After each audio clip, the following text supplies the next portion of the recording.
আসসালামু আলাইকুম। Hello friends, আজকে আমি আপনাদেরকে দেখাবো 3 mm বাই 9 mm সিকোয়েন্স কীভাবে করতে হয়, হ্যাঙ্গিং সিকোয়েন্স। তো আমি জানি আমার ফ্রেন্ড লিস্টে যারা আছেন বা আমার ইউটিউব চ্যানেলে যারা শেয়ার করতেছেন, লাইক দিবেন, তো অনেকেই এই কাজগুলো জানেন। তো আমি আসলে এটা দিচ্ছি যারা জানেন না, শুধু তাদের জন্য, যারা আমাকে প্রায় ফোন করেন সিকোয়েন্সের ডিজাইনের ব্যাপারে একটু হেল্প চান। আমি আসলে তাদেরকেই এটা দেওয়ার জন্য ভাবছি যে আমি এই টিউটোরিয়ালটা দিলে তাদের জন্য অনেকটা হেল্পফুল হবে। তো হ্যাঙ্গিং সিকোয়েন্স কিভাবে করবেন, আমি আমার আশেপাশে যত ফ্যাক্টরি আছে অনেকের কাছেই আমি দেখি যে তারা মোটিভ বানিয়ে তারপর করে, কিন্তু আসলে আমরা E2-র মধ্যে, উইলকম E2-তে আমরা কিন্তু জানি যে ইয়ে আছে, এখানে মোটিভ বানানোই আছে, জাস্ট আমরা হয়তো বা বুঝতে পারি না অনেকেই যে কোন মোটিভটা বানানো আছে, কোনটা দিয়ে কাজ করবে হ্যাঙ্গিং সিকোয়েন্সে। সেক্ষেত্রে 3x9 যে সিকোয়েন্সটা হবে, সেই সিকোয়েন্সটা আমরা প্রথমে সিকোয়েন্স প্যালেট থেকে এখানে সিকোয়েন্স 3 mm করে নিই। এখানে আমি সবসময় সিকোয়েন্স হোলটা 1 mm করেই হিসাব করি, 1 mm করে নিলাম, দেন ওকে। এবার আমি যদি সিকোয়েন্স হ্যাঙ্গিং সিকোয়েন্সটা করি, হ্যাঙ্গিং সিকোয়েন্সটা সিকোয়েন্স রান নিয়ে নিলাম, রান নিয়ে এখান থেকে সিকোয়েন্সটা আমি চেঞ্জ করে নেব, এখানে থেকে আমি সিকোয়েন্সটা চেঞ্জ করে নেব, সিকোয়েন্স স্টাইলটা।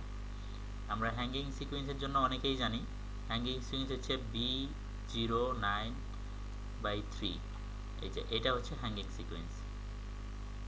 তো এটা আমরা নিয়ে নিলাম, ওকে। নেওয়ার পরে এখন যদি আমরা একটা লাইন করি, দেখুন কেমন হয়। আর হ্যাঙ্গিং সিকোয়েন্স আমরা যারা জানি তারা হয়তো বা অনেকেই জানি নিয়মটা কি, তারপরেও আমি আরেকবার বলে দিচ্ছি। হ্যাঙ্গিং সিকোয়েন্স অলওয়েজ বাম সাইড থেকে শুরু হয়, মানে লেফট সাইড থেকে মেশিনটা স্টার্ট হলে সিকোয়েন্সটা অনেক স্মুথলি পড়বে, ডিভাইসের কোনো সমস্যা হবে না, কাজের কোনো সমস্যা হবে না, কাজটা ভালো হবে, আমার ধারণা এটা। তো দেখুন, এটা এটা করার পরে এখন এটা চাইলে আপনারা স্পেসিং কমানো বাড়ানো যেটা করার সেটা তো করবেনই অবশ্যই। স্পেসিং এখানে 4 আছে, যদি আপনার মনে হয় যে আরেকটু চাপাই দিবেন আপনি দিতে পারেন, এখানে একটু জুম করে দেখতে পারি। আমি এখানে সিকোয়েন্স স্পেসিংটা 3 দিয়ে দিলাম, 3 দিয়ে দিলে চাপানো হয়ে গেল। আমি আর একটু চাপানো দিলে 2.5 করে দিতে পারি, 2.5 করে দিলাম, তাহলে একটার উপরে একটু একটু করে পড়বে আর কি। এবার 3x9 যেটা আমরা বলবো, 3x9 হচ্ছে এইরকম ডিজাইন যে আমরা এটা থেকে আর একটা লাইন যদি নেই, আমি জাস্ট ডুপ্লিকেট করে আর একটা লাইন নিচ্ছি, এখান থেকে আমার মেপে নিলে ভালো হবে এখান থেকে কোন পর্যন্ত 9 হয়। তো আমি মেজারমেন্ট টুলে ক্লিক করতেছি, এখান থেকে 9 এই পর্যন্ত 6 হচ্ছে, তার মানে 9 কোন পর্যন্ত হচ্ছে, এই পর্যন্ত হচ্ছে 9। এই পর্যন্ত যদি 9 হয়, আমাদের আগে আর্টওয়ার্ক ফলো করতে হবে যে আর্টওয়ার্কের মধ্যে কতটুকু উপরে উপরে আছে। মানে সিকোয়েন্সটা আমি একটু ড্রয়িং করে দেখাচ্ছি, একটা ড্রয়িং করে দেখালে হয়তো বা আপনারা ইজিলি বুঝবেন, তা না হলে অনেকেরই বুঝতে কষ্ট হবে। 3x9 সিকোয়েন্সটা আসলে এইরকম হবে, 9 3 এইরকম হবে। দেন আমি এটা রান স্টিচ দিয়ে নিই।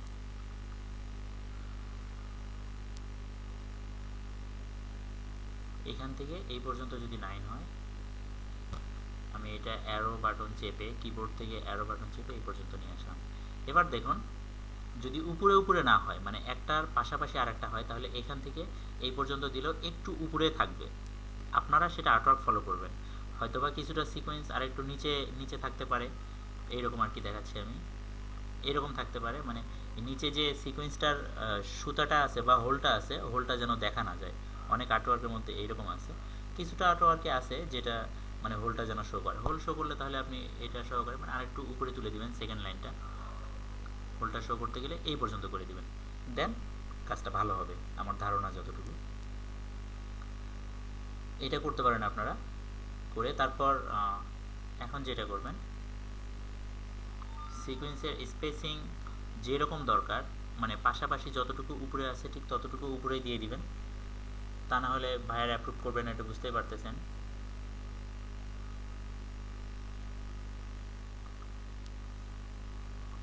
তো ভাইয়ার রিকোয়ারমেন্ট অনুযায়ী দিবেন। আর এখানে একটা জাম থাকে, মানে সুতার একটা জাম থাকে, সেই জামটা কাটানোর জন্য আমরা সাধারণত যে পদ্ধতিগুলো ইউজ করি সেটার দিকে যদি আসি, শুরুতে আমি হোম চেপে এই স্টিচের নিচে আমি একটা রান দিয়ে দিচ্ছি, আমি সোজা একটা রান দিয়েই দিব, এখান থেকে আমি সোজা একটা রান দিয়েই দিচ্ছি।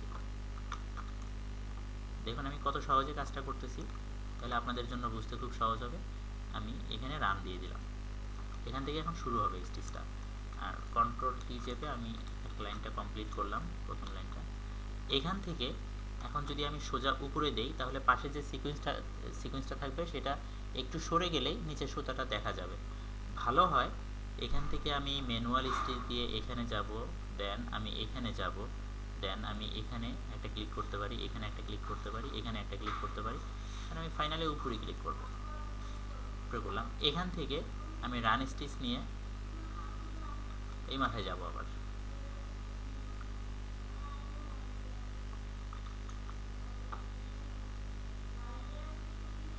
এখানে আসলাম।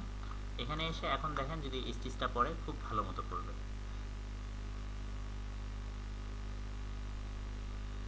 এইরকমভাবে যদি আমরা সিকোয়েন্সের ডিজাইন করি তাহলে আমাদের সিকোয়েন্স ডিজাইনটা অনেক সুন্দর হবে। আমি নিজেও এরকমভাবে অনেকগুলো কাজ করছি, আজকে আপনাদের সাথে এটা আমি জাস্ট শেয়ার করলাম। এইরকম আপনারা যেমন এটা হচ্ছে 3/9, তারপর আরও হতে পারে 3/7, 3/8, সিকোয়েন্সের মেজারমেন্ট যেটাই হোক আপনারা সেটা মেপে তারপর দিবেন, মেজারমেন্ট হিসাবে দিবেন কতটুকু উপরে যাচ্ছে, মানে কতটুকু উপরে উপরে চাচ্ছে সিকোয়েন্সটা, কতটুকু পাশাপাশি চাচ্ছে, কতটুকু গ্যাপ থাকবে, এটা আপনারা বুঝে শুনে কাজ করবেন, তাহলে আপনাদের জন্য খুব ভালো হবে। আর আমি যে রান স্টিচ দিয়ে জামটা কাটলাম, আপনারা ঠিক এইরকমভাবে কাটলে ভালো হবে। সে ধরুন যে এখানে একটা যদি স্টিচ থাকে, মানে এই স্টিচটা আমি ভিতরে কেন দিলাম, ভিতরে দেওয়ার কারণটা হচ্ছে এখানে যদি 3x9 থাকে, 9 এখানে হচ্ছে 3, এটা দিলাম আমি। এই সিকোয়েন্সটা ধরুন যে এটা হচ্ছে পাশের সিকোয়েন্সটা, লাস্টের সিকোয়েন্সটা, আমি যদি এটা সোজা এখান থেকে একটা রান স্টিচ দিয়ে দিতাম, এই সিকোয়েন্সটা অনেক সময় যখন হাত দিয়ে একটু মুভ করবে, হাতের একটু মানে টাচ লাগবে, এই সিকোয়েন্সটা তো সরে যেতে পারে। কেমন সরে যেতে পারে সেটা দেখাই আমি আপনাকে। এরকম সরে যেতে পারে, সরে গেলে এখানে একটা স্টিচ দেখা যাবে। তো যদি আমি এটা ভিতরে দেই, একটু সরে গেলেও স্টিচটা দেখা যাবে না, কারণ তখন দুইটা সিকোয়েন্সের মাঝখানে থাকবে, কারণ এটা একটা থাকবে, এটা একটা থাকবে, দুইটা সিকোয়েন্স একবারে সরে যাবে না, বা যদি যায় সেটা মানে যাবে না, এটাই আমি শিওর যে সবগুলো সিকোয়েন্স সরে যাবে না, কারণ সিকোয়েন্সের স্টিচটা ওই রকম তো টাইট থাকবে, যেটাকে হার্ড বলা হয়, ঠিক আছে, বা টেনশন টাইট থাকবে, লুজ থাকবে, যেটা বলেন আর কি, একটু শক্ত থাকবে, শক্ত থাকলে এটা আর ওখান থেকে মুভ করবে না। তো যাই হোক ফ্রেন্ড, আপনারা বুঝতে পারছেন এটা হচ্ছে 3x9 সিকোয়েন্স, হ্যাঙ্গিং সিকোয়েন্স অবশ্যই। আর নর্মালি যে সিকোয়েন্স আছে এগুলো তো আমরা সবাই পারি, আর এটাকে আবার মোটিভ দিয়েও আমরা কাজ করতে পারবো, যদি মোটিভ হিসাবে কাজ করি সেটাও সম্ভব। মোটিভ হিসাবে কাজ করলে আপনারা তো মোটিভ এটা বানাইতে জানেন, আমি শিওর যে আপনারা মোটিভ বানাইতে পারেন এটা। আরেকটা সমস্যা আছে, সেটা হচ্ছে 9mm যদি হ্যাঙ্গিং সিকোয়েন্স হয় তাহলে কিভাবে করবেন, এটা তো আমি অটো দিয়ে করলাম। 9mm সিকোয়েন্স হলে অবশ্যই সেটা মোটিভ বানিয়ে করতে হবে, মোটিভ বানিয়ে করলে ওটা অনেক ভালো হবে কাজটা, কিন্তু আমি এই টিউটোরিয়ালে 9টা দেখাচ্ছি না, আমি চাচ্ছি আপনারা একটু একটু করে জানেন, তাহলে মনে থাকবে অনেকক্ষণ। এটা অবশ্যই দেখতেছেন আপনারা যারা, অবশ্যই লাইক, কমেন্ট, শেয়ার, সাবস্ক্রাইব করে রাখবেন আমার চ্যানেলটাতে। আমি আপনাদের জন্য আবার নেক্সটে টিউটোরিয়াল করব, 9mm সিকোয়েন্সটা কীভাবে করতে হয় সেটা আমি দেখাবো। আর স্পেশালি আমি এই সিকোয়েন্স ডিজাইনটা বা এটার নিয়মটা কয়েকজনকে দেখাচ্ছি, আমি তাদেরকে এটা ফেসবুকে তাদেরকে আমি ট্যাগ করব, তারাও আপনারা দেখেন। আমার যদি এখানে কোনো ভুল থাকে অবশ্যই আমাকে কল করে জানাবেন, আমার নাম্বারটা অবশ্যই আপনাদের কাছে আছে, আমি যাদের কথা বলছি তারা ঠিক বুঝতে পারতেছেন, আমাকে অবশ্যই কমেন্টস করে জানাবেন যে এখানে এখানে ভুল আছে, কারণ আমি আপনাদের কাছ থেকে জানতে চাই, আমি আরও আপনাদের কাছ থেকে জানতে চাই, এবং নতুনদের যারা ডিজাইন নতুন শিখতেছেন, সিকোয়েন্স করতে পারতেছেন না, নতুন একটা ভালো কোম্পানির জব, এটা তো সবাই আশা করি আমরা, এটা অবশ্যই। তো তাদের জন্যই আমার এই টিউটোরিয়ালগুলো তৈরি করা। আমি চাচ্ছি আমরা ডিজাইনাররা সবাই যেন একই রকম চলতে পারি, একই রকম থাকতে পারি, কাজের জন্য কেউ কখনো পিছিয়ে না পড়ি, কোম্পানিকে যেন আমরা বেস্ট সাপোর্টটা দিতে পারি, কোম্পানির যেন, কারণ এমনি বোঝেন একটা কোম্পানি ভালো চললে আমরা ভালো চলবো, আমরা ভালো চললে পুরো দেশটাই ভালো চলবে। আসলে এটাই হচ্ছে সত্যি কথা। প্রথম আলোর একটা স্লোগানের মতো, নিজে বদলান দেশটা বদলে যাবে, আসলেই সত্যি। আমরা যদি ভালো কিছু করি দেশ অবশ্যই আগাবে। তো আমি চাচ্ছি কাজটা উন্মুক্ত করে দেওয়ার জন্য। আপনাদের কোনো কমেন্টস থাকলে অবশ্যই আমাকে জানাবেন, আমি নেক্সট টাইম আরও ভালো কিছু দেখাবো। আর আমি নেক্সট টিউটোরিয়ালে অবশ্যই দেখাবো আপনাদের 9mm সিকোয়েন্স, হ্যাঙ্গিং সিকোয়েন্স কীভাবে করতে হয়। 9mm হ্যাঙ্গিং সিকোয়েন্সটা অবশ্যই মোটিভ দিয়ে করলে সবচেয়ে ভালো হবে, কারণ মোটিভ ছাড়া যদি এইরকম নিয়মে করি তাহলে ওটাতে প্রবলেম হবে।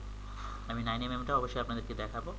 আর আপনারা যদি, আমি আজকে এটা অ্যাডভান্স কেন বললাম, যদি আপনাদের মনে হয় যে 9mmটা এইরকম মোটিভ দিয়ে করা যাবে, তাহলে প্লিজ আমাকে একটু কমেন্টসে জানাবেন যে কীভাবে করা যায়, কারণ আমি ওটা ট্রাই করছিলাম কিন্তু আমার মনের মতো ওটা হয় নাই। 9mmটা আমার মনের মতো হয় নাই সফটওয়্যারের অটো যে মোটিভ দেওয়া আছে সেটা দিয়ে। আমি মোটিভ বানিয়ে তারপর ডিজাইন করছি, স্যাম্পল করছি, দেন আমার কাছে ওটা ভালো হয়েছে। ওকে ফ্রেন্ডস, আজকে এই পর্যন্ত। আমার জন্য দোয়া করবেন আর আমি আপনাদের জন্য, সবার জন্য দোয়া করি। ভালো থাকবেন।